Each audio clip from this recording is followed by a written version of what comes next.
Hello friend, आप सभी को मेरा नमस्कार। आशा करता हूँ आप सब लोग अच्छे होंगे। मैं 30 अगस्त से संबंधित जितने भी करंट अफेयर्स हैं उसको लेकर आया हूँ। अगर सेशन अच्छा लगे चैनल को लाइक, सब्सक्राइब एंड शेयर जरूर करिएगा। चलते हैं पहले क्वेश्चन पर इसी के साथ। पहला क्वेश्चन है, हाल ही में किसको न्यू डेवलपमेंट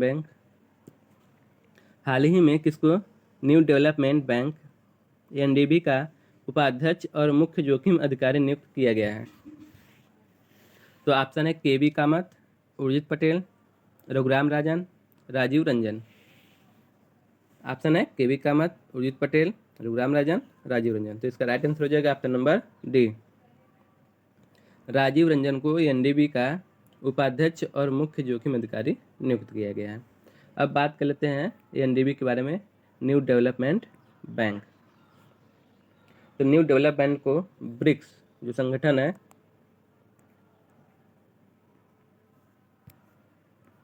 BRICS, ब्रिक्स जो संगठन है, इन्होंने ही 2015 में से स्थापित किया था। न्यू डेवलपमेंट बैंक की स्थापना 2015 में किसके द्वारा हुई थी? ब्रिक्स के द्वारा हुई थी। इसका मुख्यालय कहाँ है? इसका मुख्यालय शंघाई, चीन में इसका मुख्यालय है। और क्षेत्रीय कार्यालय कहाँ है? तो क्षेत्रीय कार्यालय ब्राज़ील और भारत में कहाँ? गुजरात में इसका क्षेत्रीय कार्यालय है। और कुछ फैक्ट जान लेते हैं इसके बारे में। कोलंबिया और उज्बेकिस्तान अभी लेटेस्ट 2025 में शामिल हुए हैं। जुलाई 2025 में इसमें शामिल वाले कौन कौन से सदस्य हैं? कोलंबिया और उज्बेकिस्तान। और इसके पहले मई 2025 में अल्जीरिया भी शामिल हो चुका है। तो कौन कौन से 3 नए सदस्य शामिल हुए हैं 2025 में? कोलंबिया, उज्बेकिस्तान और अल्जीरिया। ठीक, अब थोड़े से फैक्ट और हैं, जैसे अध्यक्ष कौन है इसके? तो न्यू डेवलपमेंट बैंक के अध्यक्ष कौन है? तो डिल्मा रूसेफ।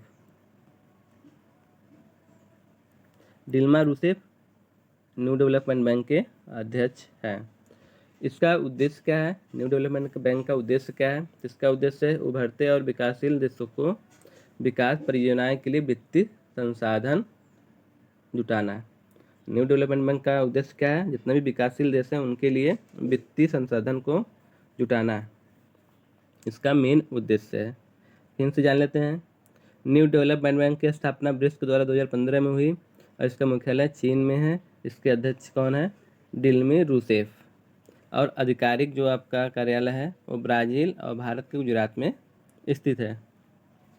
अभी फिलहाल में न्यू डेवलपमेंट बैंक के उपाध्यक्ष और मुख्य जोखिम अधिकारी राजीव रंजन बनाए गए हैं। अभी लेटेस्ट में जुलाई 2025 मई और जुलाई 2025 में 3 कंट्री इसके सदस्य बने हैं। कौन कौन से? कोलंबिया, उज्बेकिस्तान और अल्जीरिया। इसका उद्देश्य क्या है? तो विकासशील देशों को वित्तीय संसाधन प्रदान करना। चलते हैं नेक्स्ट क्वेश्चन पर। प्रधानमंत्री जनधन योजना के तहत खोले गए खातों में अगस्त 2025 तक कुल जमा राशि कितने करोड़ रुपए हो गई है? तो बात कर रहा है प्रधानमंत्री जनधन योजना के तहत खोले गए खाते के बारे में।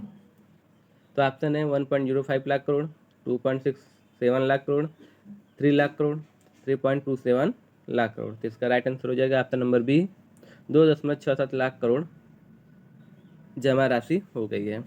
अब बात कर लेते हैं प्रधानमंत्री जनधन योजना के बारे में। तो प्रधानमंत्री जनधन योजना की शुरुआत कब हुई थी? 28 अगस्त 2014 की इसकी शुरुआत हुई थी।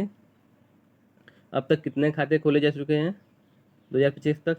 तो 56 करोड़, लगभग 56 करोड़ खाते खोले जा चुके हैं। उद्देश्य क्या है? इसका उद्देश्य यही है, हर परिवार को बैंकिंग सेवाओं से जोड़ना। हर परिवार को बैंकिंग सेवाओं से जोड़ना प्रधानमंत्री जनधन योजना का मुख्य उद्देश्य है। और प्रधानमंत्री जनधन योजना में जो बैंक खाते खुलते हैं, शून्य बैलेंस पर खाते खोले जाते हैं। चलो नेक्स्ट क्वेश्चन चलते हैं। क्वेश्चन नंबर 3, हाल ही में NHAI ने किसकी शैक्षिक आकांक्षाओं को पूरा करने के लिए प्रोजेक्ट आरोहण शुरू किया है? यात्रियों, विद्यार्थियों, वाहन चालकों, टोल प्लाजा कर्मचारी। तो इसका राइट आंसर हो जाएगा option number D, toll plaza कर्मचारी। तो प्रोजेक्ट आरोहण NHAI के द्वारा चालू की गई एक प्रकार की पहल है। इस प्रोजेक्ट आरोहण के तहत टोल प्लाजा के कर्मचारियों के जितने भी बच्चे हैं उनको उच्च शिक्षा का अवसर उपलब्ध कराना और शैक्षिक आकांक्षाओं को समर्थन देना इनका क्या है, मेन उद्देश्य है। NHAI का अध्यक्ष कौन है? संतोष कुमार यादव। संतोष कुमार यादव NHAI के अध्यक्ष। इन्हीं के अंडर में प्रोजेक्ट आरोहण शुरू किया गया टोल प्लाजा कर्मचारियों के बच्चों के लिए कि उनको शैक्षिक और शिक्षा के अवसर में उच्च उपलब्धता कराई जाए इस प्रोजेक्ट आरोहण के तहत। नेक्स्ट क्वेश्चन, हाल ही में केंद्र सरकार ने कपास पर आयात शुल्क छूट कब तक के लिए बढ़ा दी है? 5 सितंबर 2025, 7 अक्टूबर 2025, 31 दिसंबर 2025। इनमें से कोई नहीं। तो इसका राइट आंसर हो जाएगा ऑप्शन नंबर सी, 31 दिसंबर 2025 तक। 31 दिसंबर 2025 तक कपास पर आयात शुल्क पर छूट दे दी गई है। Next question, question number 5, Maruti Suzuki की पहली इलेक्ट्रिक कार ई विटारा का प्रोडक्शन किस राज्य के हंसलपुर प्लांट में शुरू हुआ है? महाराष्ट्र, राजस्थान, मध्य प्रदेश, गुजरात। तो इसका राइट आंसर हो जाएगा ऑप्शन नंबर डी, गुजरात। तो गुजरात के हंसलपुर प्लांट में मारुति सुजुकी की पहली इलेक्ट्रिक कार ई विटारा का प्रोडक्शन शुरू हुआ है। नेक्स्ट क्वेश्चन, क्वेश्चन नंबर 5 में क्वेश्चन नंबर बन सकता था कि मारुति सुजुकी का पहली ई इलेक्ट्रिक वाहन कौन सी लॉन्च हुई है? तो ई विटारा। केंद्रीय मंत्रिमंडल ने खेल मंत्रालय को अहमदाबाद में किस वर्ष राष्ट्रमंडल खेलों की मेजबानी के लिए बोली लगाने को मंजूरी दी है? वर्ष 2030, वर्ष 2033, वर्ष 2035, वर्ष 2040। तो इसका राइट आंसर हो जाएगा ऑप्शन नंबर ए, वर्ष 2030। अब बात कर लेते हैं राष्ट्रमंडल जो खेल होते हैं उसके बारे में। कॉमनवेल्थ गेम्स पहली बार जब इसकी शुरुआत हुई थी तो 1930 में हुई थी। कहाँ पर हुई थी? कनाडा के हैमिल्टन में। 1930 में कहाँ पर आयोजित हुई थी? कनाडा के हैमिल्टन में। हैमिल्टन में इसकी शुरुआत हुई थी। शुरू में राष्ट्रमंडल खेल को किस नाम से जाना जाता था? तो ब्रिटिश एम्पायर गेम्स कहा जाता था। ब्रिटिश एम्पायर गेम्स के नाम से जाना जाता था। 1978 में इसे कॉमनवेल्थ गेम्स का नाम दिया गया और भारत सबसे पहली बार इस कॉमनवेल्थ गेम्स में कब शामिल हुआ? तो 1934 में शामिल हुआ था। और भारत पहली बार राष्ट्रमंडल खेलों की मेजबानी कब की थी? तो भारत ने पहली बार 2010 में राष्ट्रमंडल खेल या कॉमनवेल्थ खेल की मेजबानी की थी। ठीक, अब कब करने की प्रस्तावना रखा है? तो वर्ष 2030 में भारत राष्ट्रमंडल खेलों की मेजबानी करने की प्रस्तावना रखी, बोली लगाने जा रही है।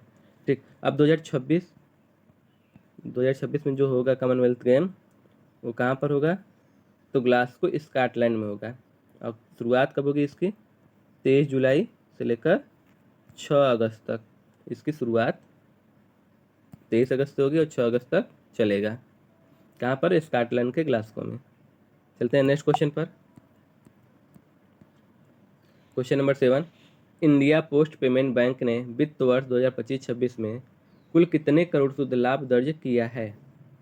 तो ऑप्शन है 124 करोड़, 134 करोड़, 144 करोड़, 154 करोड़। तो इसका राइट आंसर हो जाएगा ऑप्शन नंबर बी, 134 करोड़ का शुद्ध लाभ दर्ज किया है इंडिया पोस्ट पेमेंट बैंक ने। इंडिया पोस्ट पेमेंट बैंक के बारे में बात कर लेते हैं। इंडिया पोस्ट पेमेंट बैंक, इसकी स्थापना कब हुई थी? तो 1 सितंबर 2018 की इसकी स्थापना हुई थी। और इसका संस्थापक कौन है? तो इसका संस्थापक भारत सरकार है।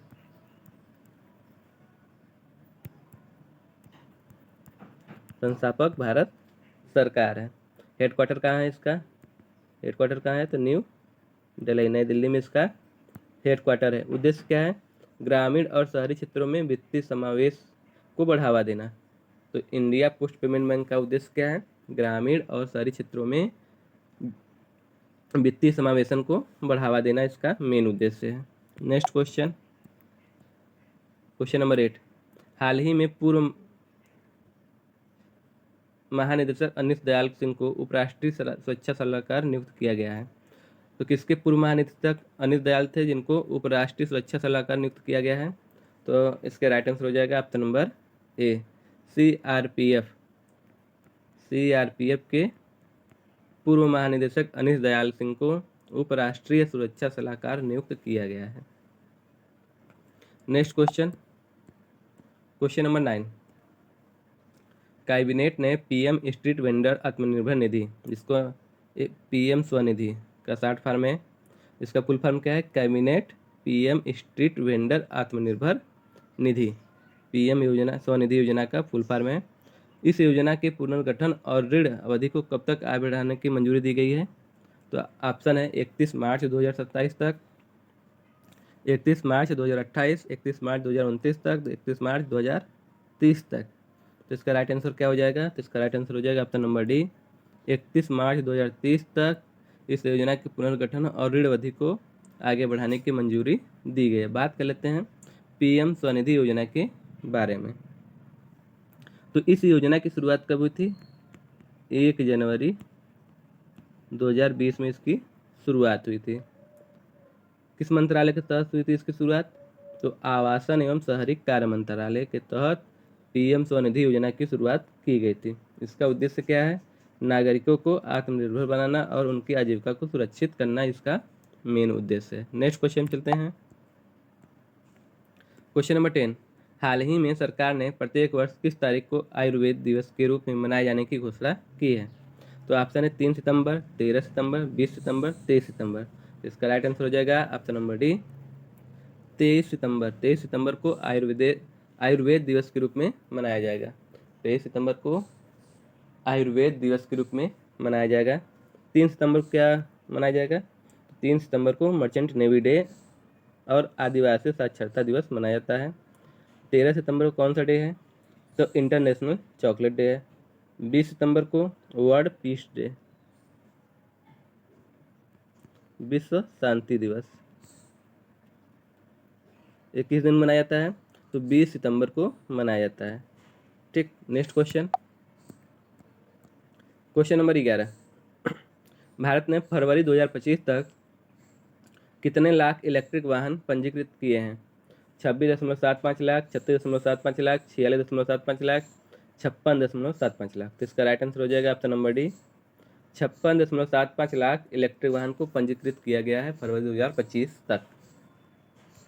Next question, question number 12। उत्पादन से जुड़ी प्रोत्साहन पीएलआई योजना कितने महत्वपूर्ण क्षेत्रों को विशेष प्रोत्साहन और प्रदर्शन ढांचे के साथ कवर करती है? 10 क्षेत्र, 14 क्षेत्र, 18 क्षेत्र, 21 क्षेत्र। तो इसका राइट आंसर हो जाएगा ऑप्शन नंबर बी, 14 क्षेत्र को पीएलआई योजना के तहत प्रोत्साहन और प्रदर्शन ढांचे के रूप में कवर करती है। Question number 13। वित्त वर्ष 2024-25 तक मनरेगा में महिलाओं की भागीदारी कितने प्रतिशत तक पहुंच गई है? 38%, 48%, 50%, 58%। तो इसका राइट आंसर हो जाएगा ऑप्शन नंबर डी, 58% तक पहुंच गई है महिलाओं की भागीदारी मनरेगा में। Question number 14। प्रत्येक वर्ष भारत में राष्ट्रीय खेल दिवस कब मनाया जाता है? 28 अगस्त, 29 अगस्त, 30 अगस्त, 31 अगस्त। तो इसका राइट आंसर हो जाएगा 29 अगस्त को राष्ट्रीय खेल दिवस मनाया जाता है। किसके उपलक्ष्य में? तो हॉकी के मेजर ध्यानचंद के याद में, मेजर ध्यानचंद जी की याद में राष्ट्रीय खेल दिवस मनाया जाता है 29 अगस्त को, उनकी पुण्यतिथि पर।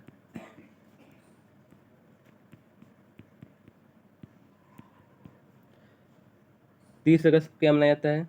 तो 30 अगस्त को नेशनल बीच डे, नेशनल बीच डे। ठीक, 31 अगस्त को overdose awareness day. Question number 15, last question है। अगस्त 2025 तक पीएम किसान योजना के तहत किसानों को 20 किस्तों में कुल कितने लाख करोड़ रुपए वितरित किए गए? तो ऑप्शन है 1.90 लाख करोड़, 2.90 लाख करोड़, 3.90 लाख करोड़, 4.90 लाख करोड़। इसका राइट आंसर हो जाएगा option number C, 3.90 lakh crore रुपए 20 किस्तों में वितरित किए जा चुके हैं। अब बात कर लेते हैं पीएम किसान योजना के बारे में। इस योजना की शुरुआत 1 फरवरी 2019 से हुई थी।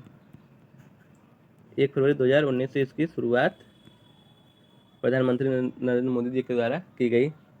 इसका उद्देश्य क्या है? छोटे और सीमांत किसानों को आर्थिक सहायता देना, और साल में 6,000 रुपये आर्थिक सहायता दी जाती है किसानों को।